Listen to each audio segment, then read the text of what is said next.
아침에 식사를 한 8시쯤 하는데 고민을 많이 했습니다. 어떻게 할까?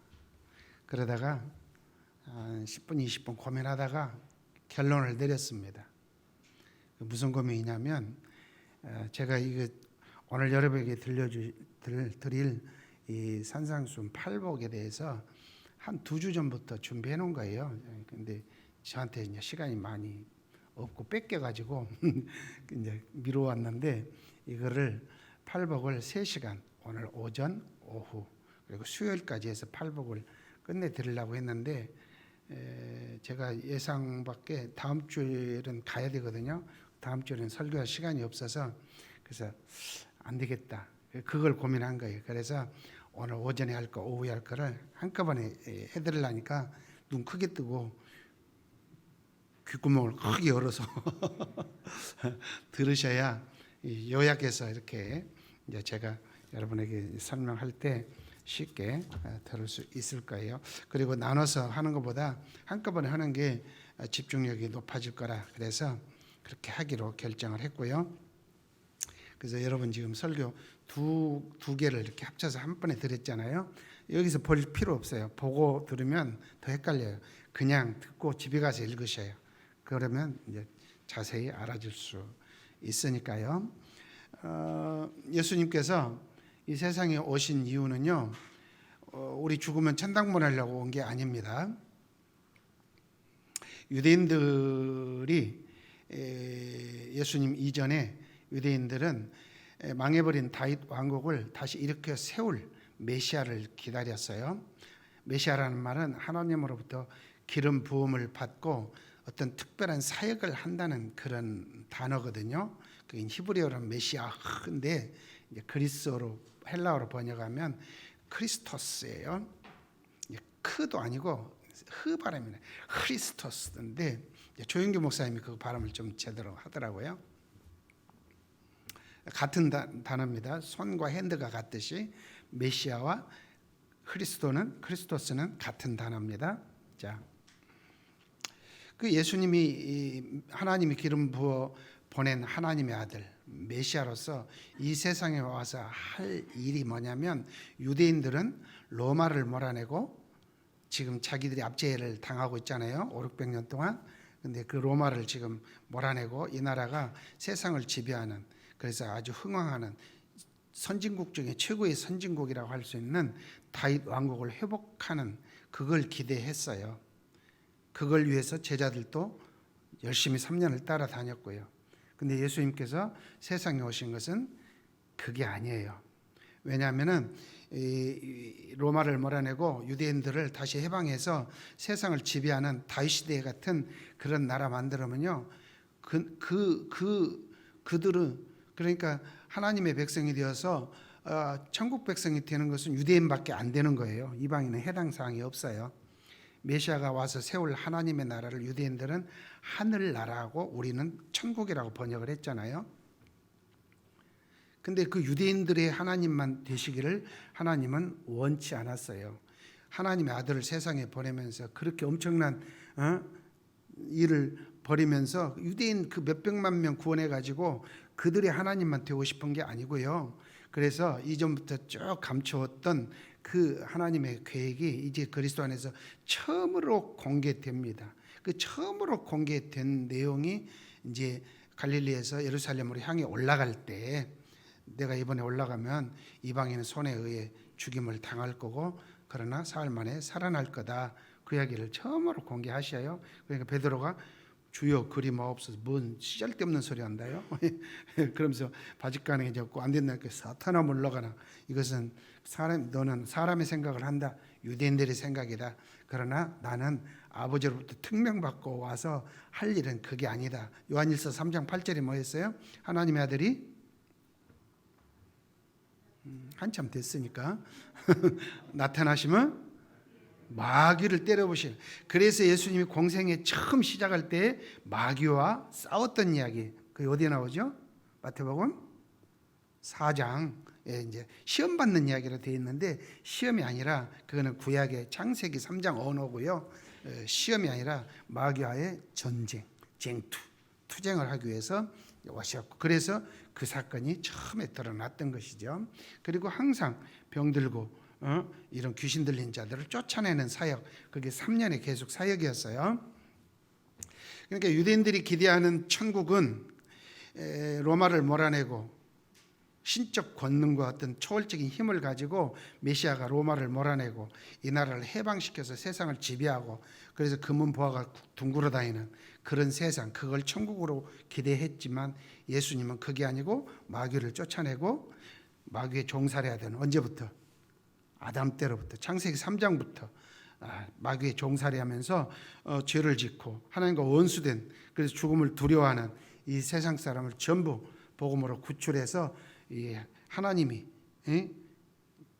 자녀를 삼고 예수께서 친히 통치하시는 그런 세계, 이것이 마태복음이 말하는 하늘나라, 천국이다. 그 나라를 이루기 위해서 오셨다, 그런 뜻입니다. 그러니 지금 예수님 앞에 많은 사람들이 당신이 메시아입니다 하고 따라오지요. 근데 이게 이제 동상이몽입니다.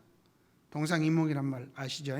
한 침대에 부부가 잠을 자는데 남편 따로 부인 따로 꿈을 꾸지 둘이 똑같이 꿈을 꾸는 법은 없어요. 한 집에 살아도 한 교회에 있어도 생각과 사상, 목표가 다르면 그걸 또 동상이몽이라고 그래요. 예수 제자교회와 평원교회가 합쳐서 한 생각, 한 사상, 한 목표를 보고 가야 되지, 우리는 우리끼리 가고 너희는 너희끼리 가고, 그걸 동상이몽이라고 그래요. 절대로 그러면 안 됩니다. 예수님을 믿고 많은 사람들이 나와왔는데 주로 제사장, 서기관, 바리새인, 율법사, 이들은 거의 오지 않아요. 한두 명 이외에는, 그 한두 명 이외가 뭐 니고데모라든지 또 아리마대 사람 요셉, 이런 몇 사람 이외에는 대부분의 99%는 예수님을 따르지 않습니다. 그 대신 가난하고 못 배우고 병들고 이런 세리와 창기, 이들이 이 양반이 메시아인가 하고 막 따라왔어요. 그럴지라도 그들 속에도 결국은 이 메시아관, 유대인들이 가지고 있는 메시아관, 로마를 몰아내주고, 그리고 우리가 그 새로운 세계에서 좀 떵떵거리면서 살고 싶어하는 인간적인 욕망, 이런 걸 가지고 왔어요. 그래서 예수님의 생각과 지금 예수님 앞에 나와 있는 사람들의 그 생각이 동상이몽입니다. 그럴지라도 예수님께서는 일단 그런 건 따지지 않고, 왜냐하면 나중에 이제 알게 될 것이니까, 지금 말해도 안 듣고 말해봤자 그렇게 말 밝히자마자 이들은 다 도망갈 것이 뻔하니까 그냥 침묵을 하시고 그냥 그들을 향해서 앞으로 이루어지게 될 천국, 하늘나라, 이 하나님의 나라는 이런 것이다 를 가르치신 내용이 산상수훈이다, 이겁니다. 그러니까 메시아로서 천국을 세우실 왕의 자격으로서 왕이 입을 열어 그들에게 앞으로 너희들이 나를 믿고 따라와서 이 천국에 들어온다면, 물론 지금 서로 생각은 다르지만 이제 알게 될 것이고 성령이 임하면 그들이 깨닫게 될 것이고요. 이 천국은 이런 것이니 너희들은 앞으로 이렇게 이걸 붙들고 살아야 된다. 옛사람은 이렇게 말했다. 시내산에서 출애굽할 때 모세는 하나님으로부터 십계명과 율법을 받아서 우리 조상들에게 이렇게 가르쳐줬고 지금까지 이걸 지키고 살았다. 그러나 나는 이제 그 나라는 이미 망했고 내가 새 나라를 세울 건데, 이 새 나라, 하늘나라, 천국에서는 왕으로서 하늘과 땅의 모든 권세를 부여받은, 아버지로부터 부여받은 메시아인 내가 왕으로서 너에게 말하노니 이제 앞으로는 이 법을 지키고 살아야 된다. 그것이 이제 산상수훈이거든요. 그러니까 예수 믿고 신약 시대 하나님 나라 백성으로, 천국 백성으로 살려면 산상수훈을 알아야 돼요, 몰라야 돼요? 군인이 군법을 모르고 총 쏠 줄 모르면 그 군인이 아니에요. 군복은 입고 있어도 그거는 빨리 제대시키는 게 좋아요. 부대 내에 있으면 손해보는 거예요. 오늘날 크리스찬들이, 교회에 많은 이 지구상에 수억 명의 이 크리스찬들이 있지만 천국이 뭔 줄 모르고 산상수훈이 뭔 줄도 모르고 살고 있으니 그 총 쏠 줄 모르는, 교통법규를 모르면서 운전하는 그런 사람과 같다. 찔립니까? 찔리는 게 정당한 거예요. 안 찔리면 이 말이 뭔 말인지 아직 모르는 사람이에요. 그 산상수훈을 다 외워야 돼요. 저 양반은 맨날 외우라고만 하냐. 공부 잘하는 사람은 일단 외우고 나중에 그 의미가 새록새록 이해가 되는 거예요. 오늘 할 팔복을 다음 주에 오실 때까지 다 외우시기 바랍니다. 팔복이라도 5, 6, 7장 다 못 외우면 팔복이라도 외우시기 바랍니다.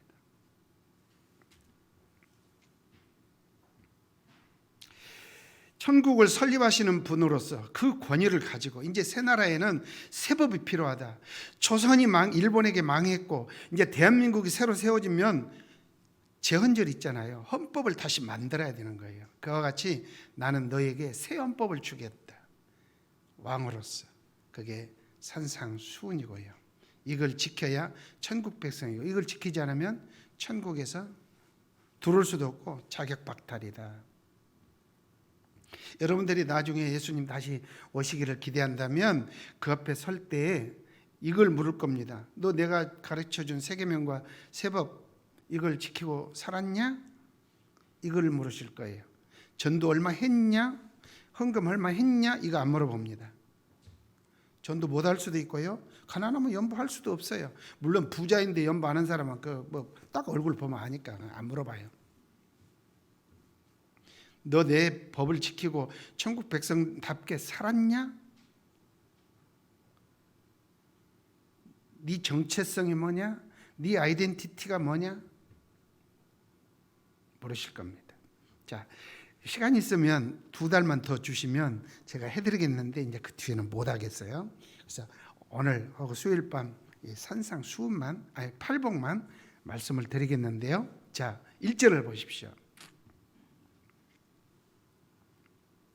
예수께서 무리를 보시고 글씨 좀 띄워주면 좋겠는데 1절 성경 보세요. 안 띄워주면 예수께서 무리를 보시고 산에 올라가 앉으시니 제자들이 그 앞으로 바짝바짝 다가왔다.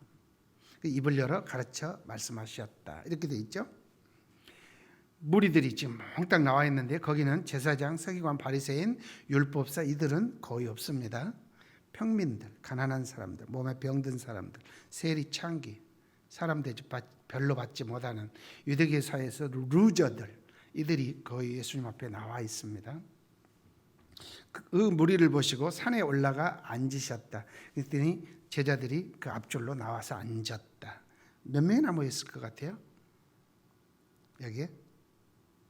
응? 한 500명 모였을까요? 오병이어 사건에 남자만 5,000명이라 그러면 10,000명이 넘는 숫자라는 뜻이거든요. 그럼 여기서도 수천 명은 모였겠죠. 여기 무리를 보시고 산에 올라가 앉으셨다 그렇게 되어 있는데 그러면 정말로 저 높은 태백산이나 백두산 같은 그런 산꼭대기 헐몬산에 올라갔을까? 그건 아닙니다. 사진을 띄워주세요. 이 사진을 보시면 방송실 줘라. 사진 2개 줬지? 갈릴리 호수가 이렇게 있는데 여러분 옛날에 갔다 오신 분들 있다 그랬는데 저게 예수님께서 이 산상수훈을 말씀하신 팔복을 선언하셨던 그 위에 거기다가 지은 예배당 팔복 교회입니다. 저게. 그리고 다른 그림 지금은 저렇게 옥수수를 심고 그랬는데 저렇게 생겼어요. 지금 이 갈릴리 호수 밑에 쪽에서 우쪽을 보고 이렇게 찍었거든요. 저게 산이에요. 저 우리나라 사람 같으면 저거 쟁기로 당장 갈아서 밥 만들어 버리는 평지에 불과해요. 그런데도 산이라고 1절에 표현되어 있죠. 왜 그런가? 여기에 비밀이 숨어 있어요. 옛적에 출애굽하면서 나라를 처음 시작할 때 시내산에서 모세가 40일 동안 시내산 꼭대기에 올라가서 하나님으로부터 계명과 율법을 다 받아 내려와 가지고 그걸 저 높은 언덕배기에 서서 백성들 쫙 모아놓고 왜냐하면 이런 마이크가 없고 스피커가 없거든요.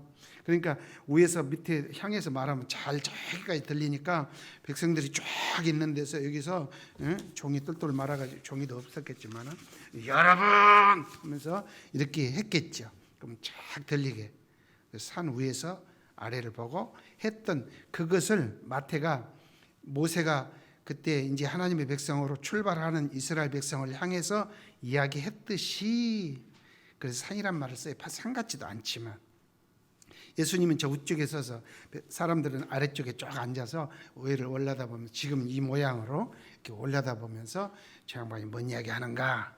그때 예수님께서 입을 열어 가르쳐 가라사대 하면서 외치십니다. 지금 저같이 잔잔하게 하면은 앞에 사람밖에 못 들어요. 저 뒤에 있는 사람들 못 들으니까 아마 그날 예수님 목이 쉬었을 겁니다.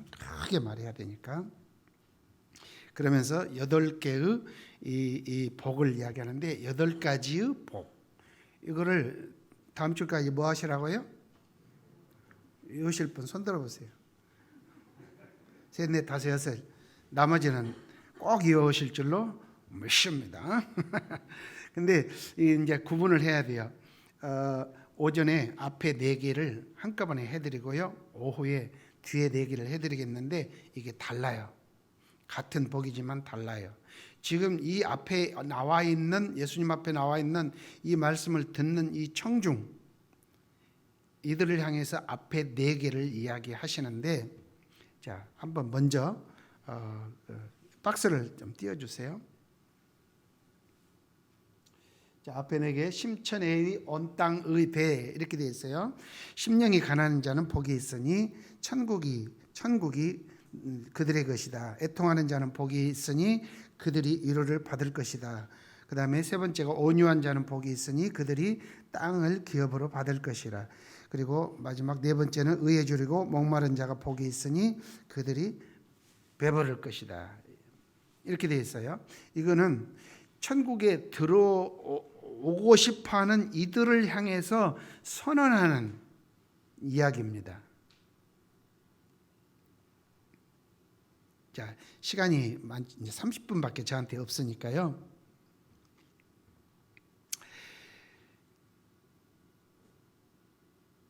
자, 구약 시대에 예수님 당시에 서기관, 바리새인 이 잘 나가는 이 사람들이 생각하고 정해놓은 하나의 규칙이 있습니다.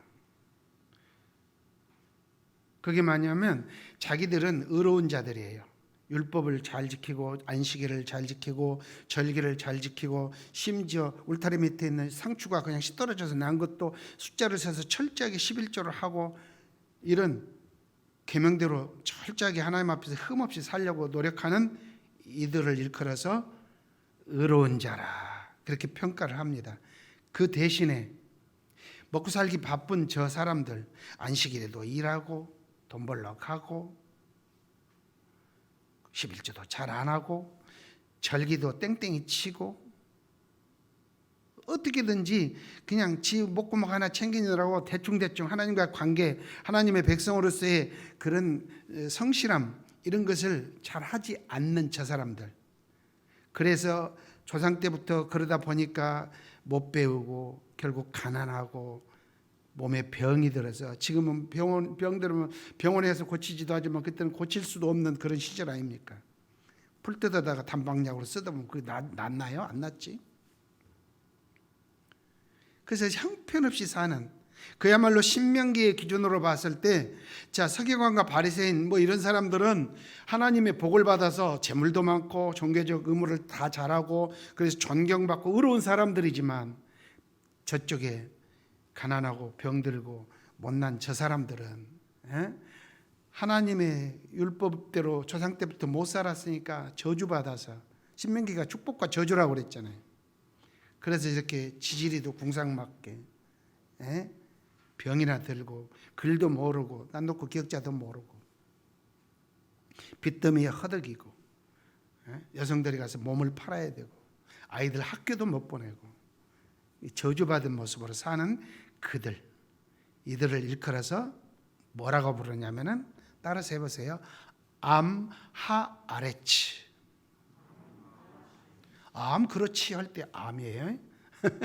근데 우리말은 아니고 암은 백성이라는 뜻이에요. 암은 팔이라고도 하지만 암이 하면 군대잖아요. 암이 민수기가 암이에요. 자, 암, 하, 아레츠. 다시 시작. 암이 아니고요. 암 좀 길게 떡떡 하듯이 암, 하, 아레츠. 시작. 서기관 바리새인 잘 나가는 의로운 사람들이 볼 때 형편없이 무지랭이들, 하나님의 저주받아서 별 볼 일 없이 사는 사람 대접도 못 받고 천대받는 저 인간들을 향해서 유대인 사이입니다. 유대인들을 향해서 암, 하, 아레츠라고 그래요. 그거를 오늘 첫 번째 복 이야기할 때 심령이 가난한 자는 복이 있다. 심령이 가난한 사람들, 마음이. 그래서 이 하나님 나라와 천국에 관한 것을 잘 모르고 이 산상수훈이 새 나라의 새 법인 것을 이해하지 못하는 목사님들은 이거를 종교 심리적으로 가요. 마음이, 양심이 가난해야 된다. 있어도 없는 채, 배웠어도 못 배운 채, 그래야 하나님이 인정한다. 이런 식으로 가요. 웃기는 소리예요. 그런 거 없어요. 지금 서기관과 바리새인들이 규정한 저 못난 사람들, 병들고 가난하고 못 배우고 사람 대접 받지 못하는 세리와 창녀들. 세리는 로마를 위해서 사람 착취해서 호점에 자기 것 넣고 상납하는 이런 사람들, 이들을 향해서 암하레츠라고 그래요. 그들이 가난한 사람이에요. 어떻게 가난해요? 여기 번역은 심령이 되어 있지만, 그래서 마음이라고 번역하는 데도 있지만 이게 그런 문제가 아니에요. 이 종교적 가난한 자예요. 신앙적으로 가난한 자들이, 별 볼 일 없는 사람들, 하나님 나라 안에 있지만 믿음이, 요즘으로 말하면 믿음이 없고 신앙이 없고 하나님의 규칙, 계명 이런 거 무시하고 먹고 살기도 바쁘고, 그리고 그런 거 별로 중요하지도 않고, 이런 사람들을 종교적 가난한 자, 하아레츠라고 그래요. 근데 그들이 복이 있대요. 원래는 복이 없어요. 신명기의 축복을 못 받아서 저렇게 된 사람들이에요. 그래서 메시아가 와서 이 하늘나라를, 하나님 나라 천국을 세우게 되면은 의로운 자, 경건한 자, 규칙 잘 지키고 믿음으로 산 자들이 남은 자가 되어서, 렘넌트라고 그래요. 남은 자가 되어서 이 나라에 먼저 들어와야 되고 저 하아래처는 들어올 수 없어요. 그건 상식이에요. 근데 지금 예수님이 종교적으로 신앙적으로 가난한 너희가 복이 있다고 말을 해요. 역설이에요. 파라독스예요. 이게 거꾸로 말하는 거예요. 왜 그렇게 예수님이 이야기하실까?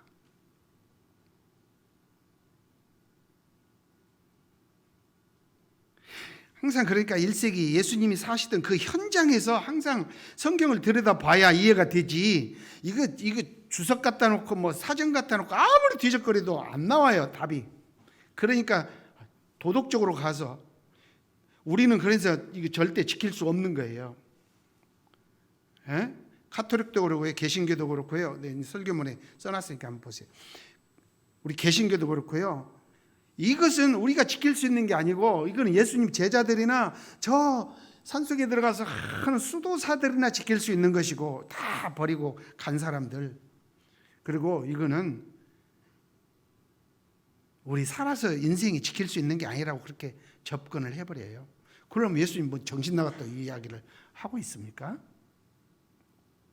이거는 새 나라가 이루어지면 새 법으로 너희에게 주는 거니까 너희들이 지켜야 될 거라고 해서 5, 6, 7장을 다 주시는데, 그 전에 자, 종교적으로 가난해서 이 나라에 들어올 수도 없는 너희, 그러니까 너희는 영원히 저주 아래 있어야 되고 복하고는 상관이 없다, 이렇게 말해야 상식인데, 예수님은 지금 앞에 있는 사람들을 향해서 첫 번째 입을 열어 가라사대 심령이 가난한 자는 복이 있나니. 왜요? 천국이 너희 것이다, 이렇게 돼 있어요. 원래는 못 돌아야 되는데 너희가 복이 있대요. 천국이 너희 것이래요. 그러면 왜 그런가? 왜 그런가? 두 개의 예수님이 직접 이야기하신 비유의 이야기 두 개를 오늘 소개를 해드릴게요. 그거 하면 시간이 금방 갈 텐데 내가 지금 속이 타요. 자, 간단간단하게 여러분 그 내용을 아니까요. 첫째는 혼인잔치의 이야기 있죠. 그 다음에 누가복음 16, 혼인잔치는 마태복음 22장에 나오는 이야기입니다. 누가복음 16장에 그거 잘 알죠? 부자와 거지 나사로. 거지예요, 거지예요. 아무렇게나 하여튼 거지면 되니까. 자, 이 두 개만 소개할게요. 또 있어요. 뭐 잃어버린 드라크마, 돌아온 탕자, 다 같은 내용인데 두 개가 여러분 가장 기억하기 좋으니까 설명할게요. 임금님이 하나밖에 없는 아들, 그 아들이 이제 임금이 죽으면 왕이 될 세자예요. 세자마마, 동국마마예요. 이 세자를 결혼시키려고 한다. 이제 나이가 이제 차니까 뭐 17, 18세, 우리나라 같으면 그렇게 하죠. 자, 20세 이렇게 되어가니까 이제 결혼을 하려고 결혼식 이제 배우자까지 다 준비하고 그리고 이제 결혼식을 이제 날짜를 받아놨습니다. 그리고 날짜가 다가오니까 청첩장을 보냈습니다. 이 청첩장을 누구에게 보내는가? 여러분, 우리나라 대통령 결혼식 아들을 결혼시킨 때 청와대에 청첩하면 누구를 청첩장 보내겠어요? 누구에게? 자, 시골 이장한테 보내겠어요? 자, 동대문 시장에서 장사하는 그 니아까지 풀빵 파는 사람에게 청첩장 보내겠어요? 대통령이? 누구에게 보내요? 자, 국무총리, 장관, 국회의원, 대기업 회장들 뭐 이런 사람들에게 하지 않겠어요? 왜냐하면 온 국민이 다 올 수 없으니까 궁궐은 한정돼 있으니까 수백 명, 뭐 수천 명도 못 수용 못 하잖아요. 그래서 잘 나가는 최고의 지혜와 명예를 가진 이런 사람들에게 청첩장을 보냈다. 그래서 결혼식 날 이제 예를 들어서 12시에 결혼식을 하려고 하면 9시까지 다 입장하십시오. 그래도 임금님 아들 결혼식이니까. 근데 아무도 안 와. 9시가 되고 10시가 돼도 아무도 들을 생각을 안 해. 야, 누구 오냐? 보초가 아무도 안 보이는데요. 그럼 빨리 사람 보내고 왜 안 오는지 빨리 좀 데려와라. 심부름을 시킵니다. 그때 갔다 와서 종들이 대답하기를 뭐 소를 샀는데 소 쟁기질 해야 되는데 그거 해야 되니까 못 온다고 그러는데요. 나 결혼한 지 얼마 안 돼서 신혼여행 가니까 못 온다고 그러는데요. 지금 뭐 가게 차렸는데 지금 첫 손님 받아야 되니까 떡 돌려야 되니까 못 온다. 하여튼 핑계가 많아요. 그래서 전부 안 온 겁니다. 근데 명색이 왕이 아들을 결혼시키는데 일국의 왕이 결혼식을 하고 있는데 하객이 없으면 결혼식이 어떻게 돼요? 결혼은 둘이 찬물 떠놓고 하는 거 아니에요. 축하받고 증인을 세우고 그렇게 해야 되는 거거든요. 그래서 저는 주례할 때마다 두 사람의 신랑 이렇게 하겠냐 신부 묻기도 하지만 하객이기도 묻습니다. 여러분들 이 두 사람이 결혼하는데 하자가 있으면 얼른 말하세요. 그렇지 않으면 이제는 영원히 입 닫으세요. 하객으로서 증인으로서 내가 물어보거든요. 증인 없는 결혼식은요 무효입니다. 그래서 단 두 사람, 세 사람이라도 증인이 와야 돼서 서양에서는 꼭 그렇게 해요. 그게 성경적인 방법이거든요. 그래서 임금님이 너무 다급했어요. 그래서 야, 그러면 이거 뭐 이렇게 음식 이렇게 장만해놓고 이렇게 다 준비해놨는데 하객이 없이 어떻게 우리 아들 결혼식을 하겠느냐. 그래서 빨리 너희들 가서 이제 곧 12시 되는데 1시간 안에 사람들을 데리고 와라. 시장으로 가서 내거리로 가서 닥치는 대로 그 사람 신분이 어떻든 뭐 따지지 말고 데리고 와라. 이렇게 돼 있어요. 종들이 나가고 막 데리고 와요. 사람들이 꽉 찼어요. 그래서 이걸 뭐라고 그래요? 우리말로 꽝 대신 닭이다. 그렇게 하죠. 그래서 사람이 찼어요. 임금이 이제 시간이 다 되니 쫙 와서 보니까 사람들이 꽉 찼거든요. 그래서 득의 미소를 짓고 이렇게라도 됐구나. 근데 거기에 하나 단서 있죠. 싹 돌아보는데 아무리 급해도 이 궁궐에 들어올 때는 반드시 예복을 입어야 돼요. 우리나라도 조선시대 마찬가지예요. 그냥 뭐 몸빼 바람을 쓱 바꾸고 들어갔다는 문지기가 무조건 막아요. 출입할 때는 귀부인들도 다 그 옷을 입고 들어가거든요. 예복을 입지 않은 사람 내쫓고 결혼식이 끝나죠. 이게 뭔 이야기냐? 예수님이 이제 오셔서 메시아로서 천국을 시작하시는데 이 나라에 누가 들어올 거냐? 제사장, 서기관, 바리새인 이 귀족들이 먼저 들어올 자격을 갖는데 그들이 예수님을 메시아로 인정하지 않아요. 믿고 따라오지 않아요. 지금 이 앞에 있는 사람들 그들이 거의 없어요. 나라는 시작해야 되는데 백성 없는 나라는 있을 수 없잖아요. 대한민국에 사람이 10명밖에 안 된다. 아니 한 명도 없다. 대한민국은 사라지는 거예요. 국민 없는 나라는 없어요. 주권과 영토와 국민이 있어야 돼요. 이 천국에 먼저 들어와서 자리를 차지해야 되고 저 암 하르츠는 들어올 자격이 없어요. 돌아봤자 도로 그렇게 도라미 탑을 할 사람들이니까 안 받아줘요. 그런데 이들이 믿고 나오질 않아요. 잘 나가는 사람들이 예수님을 메시아로 인정하지 않아요. 만약에 예수를 메시아로 인정해버리면요 자기들 기득권 다 포기해야 돼요. 제사장들은 성전에서 어마어마한 부를 누려요. 그 설교문에 있으니까 그 읽어보세요.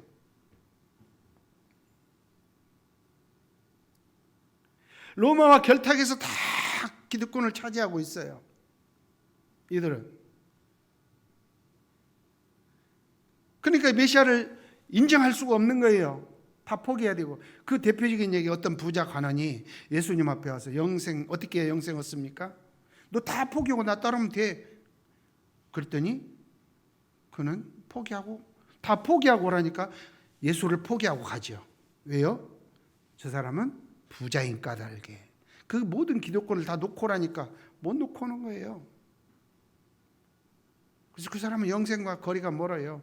지금 서기관 바리새인 제사장들이 그 입장이에요. 부자 관원 이야기가 그걸 지금 하나의 스토리로 만들어 놓은 거죠. 그러면 네거리로 가서 시장에 가서 막 데려온 사람이 누구냐? 신분 고하를 따지지 않고 무조건 데려와요. 지금 예수님 앞에 당신이 메시아입니다 하고 나와 있는 이 가난한 자, 못 배운 사람, 몸 병 들고 귀신 들린 사람들, 세리와 창기 이들이 와서 이러고 지금 앉았는 거예요. 우리는 들어갈 자격이 없는 암 아래치입니다. 그렇지만 우리를 불쌍히 여기시고 우리라도 받아주면 안 되겠습니까? 주인의 땅상에서 떨어진 부스러기라도 먹을 수 있지 않겠습니까? 있으면 좀 건더기라도 좀 주십시오. 그런 간절한 마음으로 나왔을 때 지금 이 자리를, 이 천국의 자리를 채우기 위해서 저들이 안 들어오고 이들이 오니까 그래? 너희들이 나를 믿고 나왔단 말이지? 그럼 내가 너희들을 이 자리에 앉혀주마. 심령이 가난한 자는 복이 있다. 너희 가난한 자 암 하르츠들은 복이 있나니 나를 믿고 나왔기 때문에 천국에 이 빈자리를 채우도록 대신 받아주겠다. 그러니 너희가 뭐가 있다? 복이 있다. 두 번째 이야기. 부자와 나사로 이야기도 똑같은 이야기입니다. 부자, 가난한 자. 그 유대 사회에서는 주식이 얼마 있고 아파트가 몇 평이고 그런 개념이 아닙니다. 부자는 서기관, 바리새인 이런 사람들입니다. 제사장도 포함되어 있고요. 가난한 사람들은 아까 암 하레치입니다. 거지 나사로로 이렇게 분류해 놨습니다. 근데 이 부자는 떵떵거리고 이들은 대문 밖에서 쓰레기통 뒤지고 그렇게 사는 불쌍한 사람입니다. 근데 동시에 죽었습니다. 하루 저녁에 같이 죽었습니다. 하나는 아브라함의 품에 있고 하나는 불구덩이에 들어가 있습니다. 누가 아브라함의 품에 갔어요? 거지 나사로가. 왜요? 거지이니까.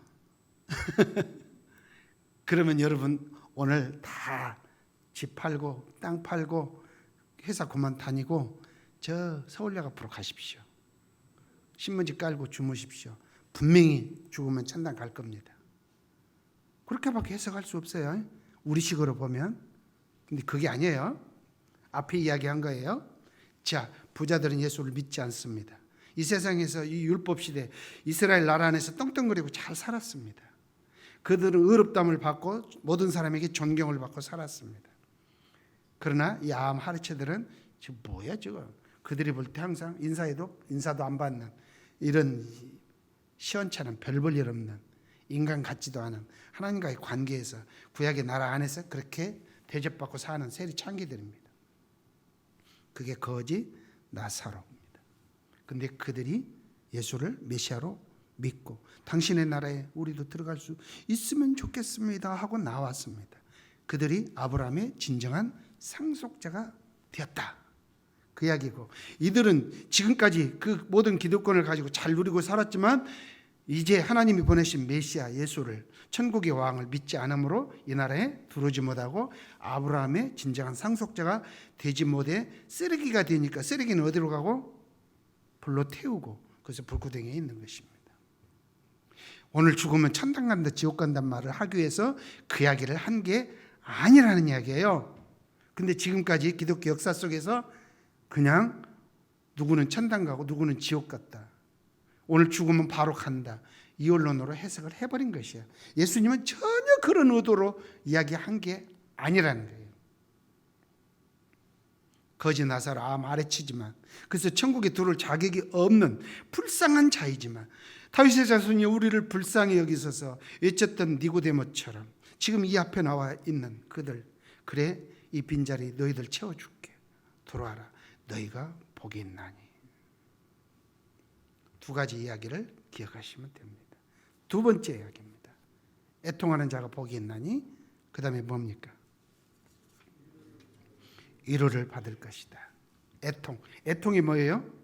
저 어렸을 때는 이 전기가 많지 않고, 그러니까 논에서 물 품고 방죽에 물 품으려면 탕탕탕탕, 이걸 이제 발통기라고 그러죠. 발동기인데 발통기라고도 하고. 근데 하도 이게 잘 안 돌아가니까 애통기라고 그랬어요. 자, 애통이 뭐예요? 슬프게 통곡한다는 거예요. 슬프고 통곡한다. 그럼 왜 통하는 사람이 복이 있는가? 이 암 하리츠는 천국에 들어가고 싶어도 들어갈 수 없는 자격 미달자들이에요. 근데 세리 요한이 뭐라고 그랬습니까? 세리 요한이 요단강에서 뭐라고 그랬습니까? 회개하라, 천국이 임한다. 왜? 메시아가 와서 이제 그 나라를 시작한다. 그러니 회개해라. 회개는 율법대로 살지 않은 것을 회개하는 것입니다.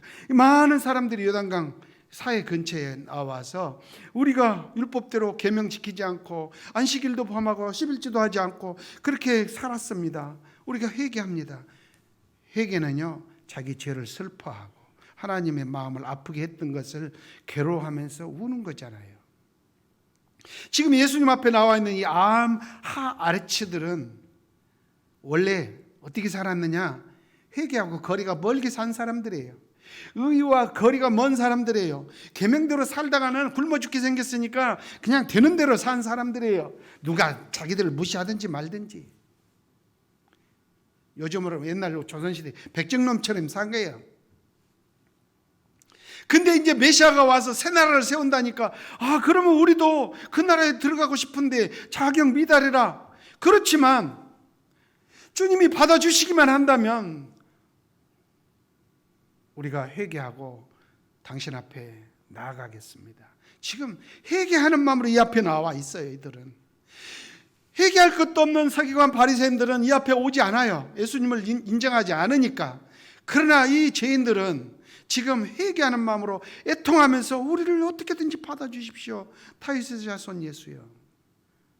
그들을 향해서 애통하는 너희들이 복이 있다. 내가 너희를 위로하마. 이제 염려하지 마라. 회개하지 않으면 천국에 못 들어가는 거예요. 내가 하나님과 어떤 관계 속에서 살았는지, 죄인인지 뉘우치지 않고 교회 다니기 시작하면요, 그 사람 나중에 교회에서 교만해집니다. 그 진짜 그리스도인도 아닙니다. 처음 예수 믿을 때는 반드시 회개해야 되는 거예요. 그러면 주님이 덩어리를 따득따득 하면서 위로해 주시고 너희가 내 백성이다. 그래서 애통하는 자는 복이 있나니 그들이 위로를 받을 것이며. 세 번째는 뭡니까? 온유한 자는 복이 있나니 그들이 땅을 기업으로 받을 것이라. 이 온유는 한자로 따뜻할 온자와 부드러울 유자인데 이거를 이제 젠틀하다 뭐 그런 단어로 표현할 수 있는데 이게 헬라어로는 프라우테스라고 그럽니다. 이걸 여러분 알아듣게 그냥 간단하게 설명하면 이겁니다. 출애굽할 때 광야 40년을 살았잖아요. 저는 그 광야를 버스 타고 지나가 봤습니다. 소위 성지순례를 가면은 성지순례란 말은 옳지 않습니다. 그러나 옛날에 중세 때 사람들이 기독교인들이 쓰던 용어서 반드시 그 옛날 예수님이 걸으셨던 발자취들을 유적지를 밟는 것이 종교적으로 어떤 득을 보는 신앙의 성숙이 아니라 뭔가 이상야릇한 그런 의미를 담고 쓰는 용어가 필그림 순례라고 하는데 성지 여행을 했다고 하십시오. 앞으로 이것이 예배당인데 이걸 자꾸 성전이라고 하는 것처럼 순례라는 말이 그런 의미가 있으니까요. 순례라는 말 쓰지 않는 게 좋아요. 성지 여행을 갈 때 그 시나이 반도를 버스 타고 지나가 봤어요. 전부 사막이더만요. 거기 그냥 원래 그들이 애굽에서 나올 때는 곧장 그냥 서해안으로 해가지고 그냥 가나안 땅 그 한 100 몇십 킬로밖에 안 되는 가까운 거리니까 휙 갈 줄 알았는데 엉뚱한 길로 해가지고 40년 뺑뺑이 돌려가지고 하니까 얼마나 힘들겠어요. 물이 떨어졌다. 고기를 먹고 싶다. 이 떼약 밑에서 왜 고생시키냐. 예굽에 있을 때는 수박도 먹고 참외도 먹고 마늘도 먹고 닭도 잡아먹었는데 여기는 닭고기도 계란도 없다. 막 원망하고 무찔러 가면 쉬울 텐데 거기 타협하다가 삥 에돔을 올라가니까 왜 우리를 이렇게 고생시키냐고 원망 불평하고 막 그래요. 그럴 때마다 모세는 성질내지 않죠. 그래서 성경에 보면 이 땅에서 모세보다 더 온유한 사람이 없다라고 표현해요. 모세가 온유한 사람. 그때 쓰는 언어가 온유인데요. 자, 온유하지 않은 이 백성들은 원망하고 불평하고 까딱하면 돌멩이 들어서 모세와 아론을 패 죽이려고 스트라이커를 벌이고 그럴 때마다 하나님이 막아주시고 그렇게 하다가 결국 40년 동안 그들이 방황하면서 살다가 다 죽임을 당합니다. 온유하지 못한 사람들 다 죽임을 당하고 그리고 여호수아 갈렙만 가나안 땅에 젖과 꿀이 흐르는 땅에 들어가지요. 자, 지금 예수님 앞에 나와 있는 이 암하 아레치들은 온유한 사람들이 아닙니다. 그냥 저 의로운 사람들, 서기관 바리새인들이 미워하면 당하고 그냥 그런 사람들입니다. 근데 그 사람들이 이제 예수님 앞에 나와서 뉘우치면서 우리도 이 천국에 들어가고 싶습니다. 여호수아와 갈렙이 가나안 땅에 들어간 것처럼 우리도 예수님이 세우시는 메시아가 세우시는 이 천국의 끝까지 참여하고 싶습니다. 이렇게 주님 앞에 와서 이제 매달리고 있는 그런 입장입니다. 그들을 향해서 예수님이 너희가 이제 온유한 자다. 왜냐하면 마지막 결승선에 들어와서 천국에 들어온 사람이 여호수아 갈렙이듯이 이들이 저 서기관 바리새인들은 잘했지만 못 돌아왔고 이들은 잘 못했지만 결국 꼬린 지점에 들어와서 천국에 들어온 그들을 향해서 온유한 자는 복이 있나니 그들이 땅을 여호수아 갈렙처럼 땅을 기업으로 받을 것이다. 너희들이 바로 그런 사람들이다. 이 세 번째를 그렇게 이야기합니다. 오늘 네 번째 마지막입니다. 의에 졸이고 목마른 자는 복이 있나니 배부름을 얻게 될 것이다. 배고플 때 밥 먹으면 배가 부르죠. 의에 졸이고 목마르다. 이 의는 뭐냐면 모세가 전해준 율법과 계명과 이 절기를 잘 지키고 하나님의 백성의 정체성으로 그걸 가지고 제대로 신앙적으로 살아가는 그것이 의에 배부른 모습입니다. 잘하고 있어. 우리가 개를 훈련시킬 때 개가 시키는 대로 잘하면 막 쓰다듬어주고 칭찬하잖아요. 우리 어린이 아이들 키울 때도 잘했다고 칭찬해주고 학교 가서 숙제 잘하면 선생님이 동그랑 도장 탁 찍어주면서 참 잘했어요 찍어주죠. 그게 의로움이고 칭찬하고 그 사람은 나중에 시험 잘 보고 그러면 상을 주고 그 배부름이 있죠. 이 구약시대 예수 메시아가 오기 전까지 서기관 바리새인 이런 사람들이 의인이고 배부른 사람들이었어요. 아까 부자와 가난한 사람들처럼 늘 연락하고, 연락이라면 잔치 연자를 씁니다. 잔치로 즐겁고 친구들 닭 잡고 소 잡고 막 그래서 늘 띵땅거리고 폼페이 사람들처럼. 그러나 이 거짓 나사로는 쓰레기통 뒤져서 발라먹다 말은 생선 빼먹고 뼈다귀에 붙은 고깃점 떼먹고 빵 쪼가리 주워 먹고 개들과 함께 먹고 사는 그런 불쌍한 사람, 배고픈 사람. 이들도 저 안에 집 안에서 이 거짓 나사로가 대문 밖에서 그 주워 먹으면서 무슨 생각을 하겠어요? 저 안에서 저 부자 양반은 친구들 데려다가 그냥 포도주를 부어라 마셔라. 폼페이 그 화산재로 덮인 거기가 휴양지입니다. 따뜻한 휴양지라서 베스비우산인가요? 그 아래 그 도시에서 이 휴양지라서 로마 시민권을 갖고 또 부자인들은 거기에 세컨하우스를 지어놓고 이렇게 합니다.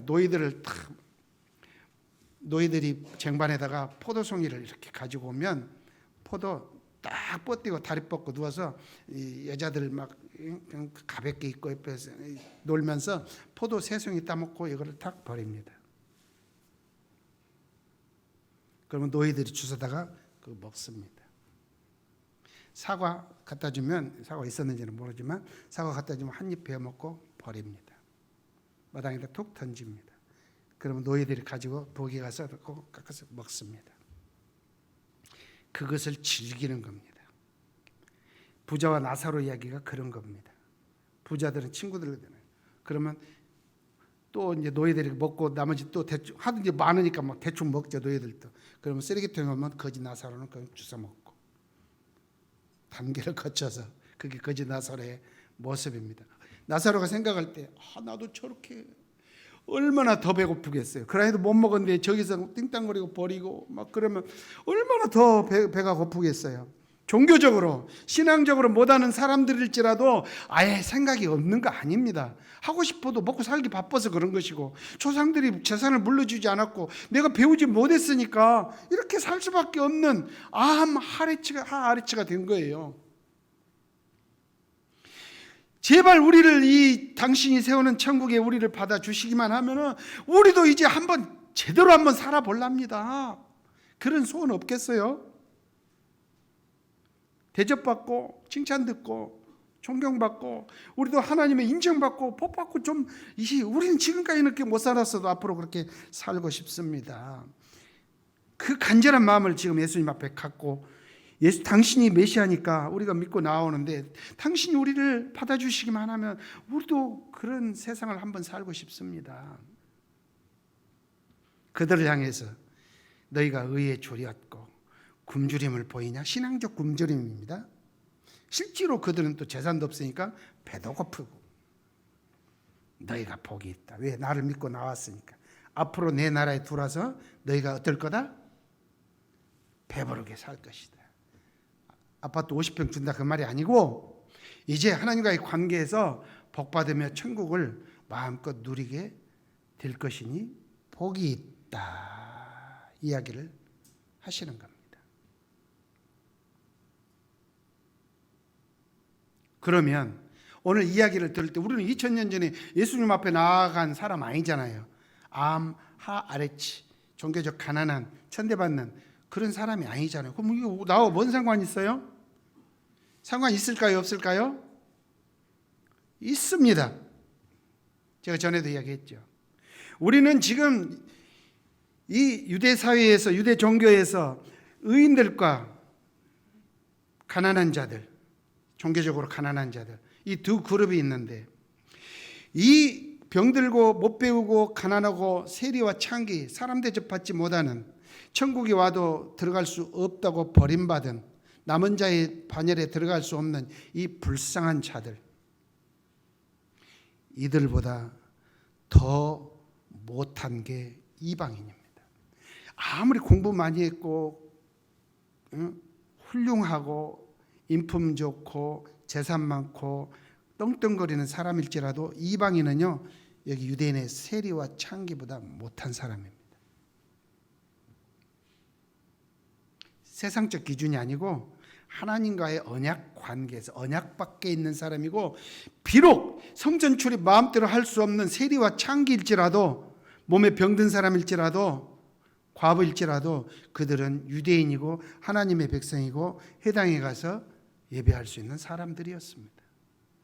그러나 이방인들은 아예 언감생심, 하나님 하자도 모르고 구원이 뭔지도 영생이 뭔지도 모르는, 그야말로 로마서 1장에서 말하는 귀신 섬기고 우상 섬기고 피조물을 조물주보다 더 섬기고 윤석열이 김건희처럼 뭐 무당 찾아다니고 이런 사람들이 이방인입니다.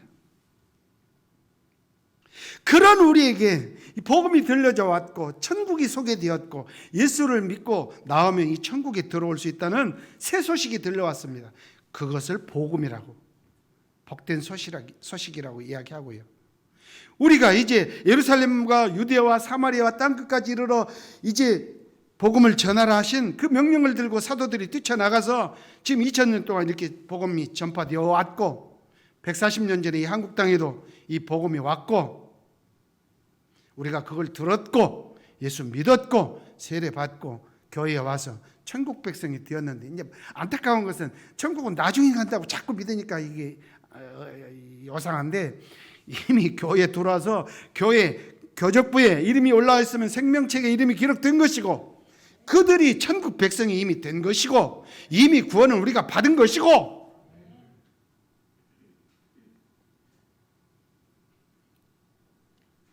그러나 아직 나라는 완성되지 않았고, 예수님은 다시 오신다고 했고, 그때 알곡과 가라지 7 비유에서 말한 것처럼 생선을 가리는 것처럼 가려서 진짜 배기들만, 남은 자들만 모아서 이제 영원한 아버지께서 직접 통치하시는 새하늘과 새 땅으로 완성할 것이고, 이게 구원 역사고, 지금 그 처음 출입 시작할 때 이 나라에 누가 들어올 거냐?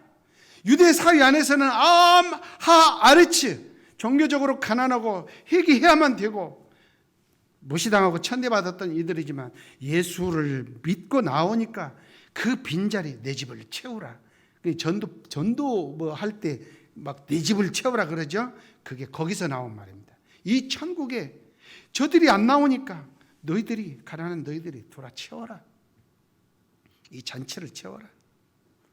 그리고 심지어 그들만이 아니라 아르츠보다 더 못한 저 이방인들도 복음을 듣고 믿으면 죄사함 받고 이 나라에 돌아 자리를 채워라. 땅끝까지 복음이 증거되고 이 자리가 가득 찰 때까지 종말은 오지 않고 가득 차면 그때 내가 다시 올 것이다. 예수님이 그렇게 이야기하신 거예요. 우리는 아르츠에 거기에도 낄 수 없는 이방인이었어요. 수금지와 목토천의 명왕성 밖에 있던, 태양계 밖에 있던, 태양빛이 도달하지도 않는 그냥 죽은 별이었어요. 그런 우리에게도 이 복음의 빛이 비치고 우리를 부르셔서 너도 천국 백성이고 예수 제자이고 하나님의 자녀되는 권세를 얻게 하고 이렇게 했으니, 여러분은, 저와 여러분은 복이 있습니까? 없습니까? 여러분은 복이 있는 자다. 이게 복음이다. 기도하겠습니다.